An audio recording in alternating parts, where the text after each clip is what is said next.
Hi guys, it's Carla from Cooking for Kales and I'm back with another video.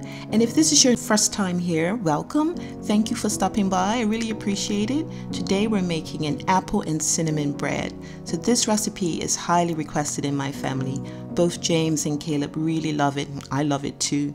It's very easy to make and it's just delicious. You may want to make a double batch. But let me show you how easy it is to do. So before we get started, I just want to share with you the ingredients. You're going to need some flour, some milk, some brown sugar, butter, some regular sugar, some vanilla, 2 eggs, baking powder, cinnamon, and of course an apple. The first step is to make the apple and cinnamon topping. So you just want to take the brown sugar and add the cinnamon to it in a small bowl and just mix those two together.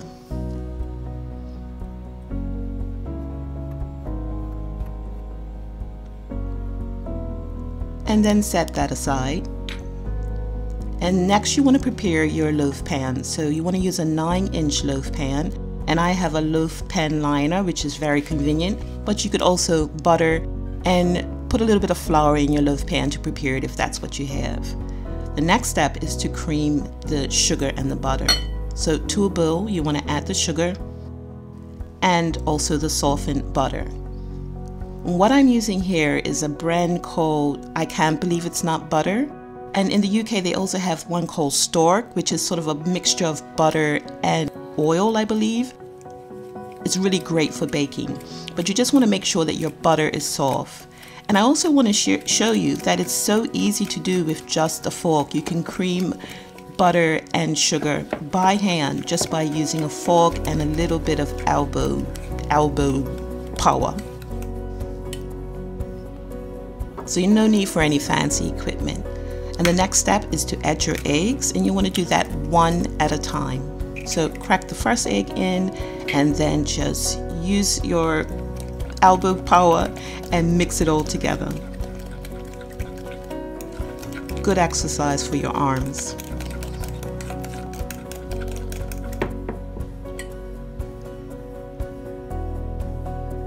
So now add the second egg. And also I just wanted to remind you to please like and subscribe if you haven't already. And if you have, thank you so much. I do appreciate your support. It really does help a small YouTuber like myself. Eggs are in. Now next what we want to do is add 2 teaspoons of vanilla extract.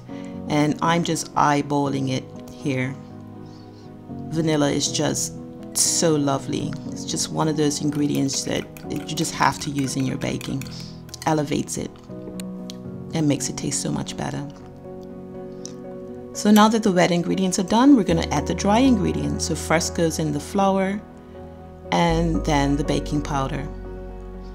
And now I'm using a wooden spoon to just mix this all together.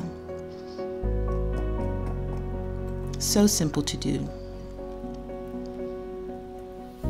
So you just want to mix it until the flour is incorporated.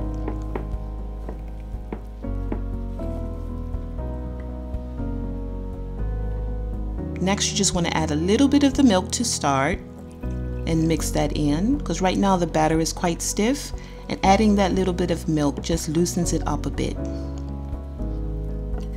and makes it easier to stir. And now add the remaining milk. And now you just want to mix this really well until you get this beautiful smooth batter. It only takes a minute or so, or maybe a few seconds depending on how vigorously you stir. Now the batter's ready for the loaf pan. So we're going to add half of this batter to the loaf pan to begin with. Just half. I'm shaking it around a bit, and then I'm going to add half of the apples, which I've peeled and cored and chopped up into small pieces.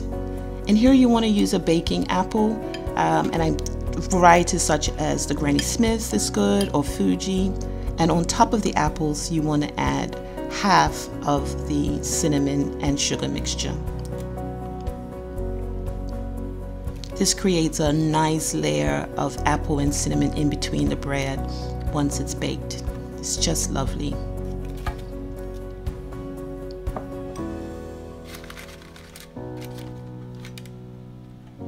Now with that done, you want to add the remaining batter on top of the apples and sugar mixture. I normally use a rubber spatula, and I would recommend if you have one to use it. It just makes scraping the batter easier into the loaf pan. And you also get all of it. And then finally you want to add the remaining apples on top of the batter. And using the back of your spoon, just gently press the apples into the batter.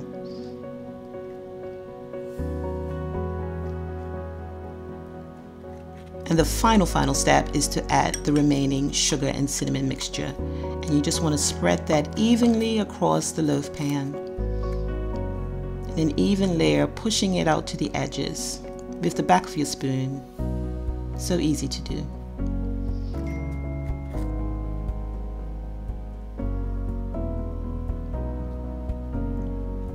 And now we're ready for the oven. So we want to bake this in the oven for 50 minutes, and the oven is at 350 degrees Fahrenheit, 180 degrees Celsius. And after 50 minutes, there you go.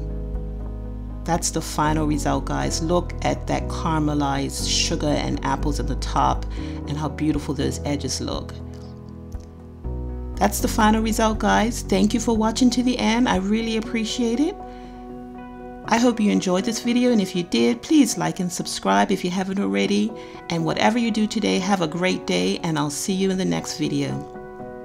Bye!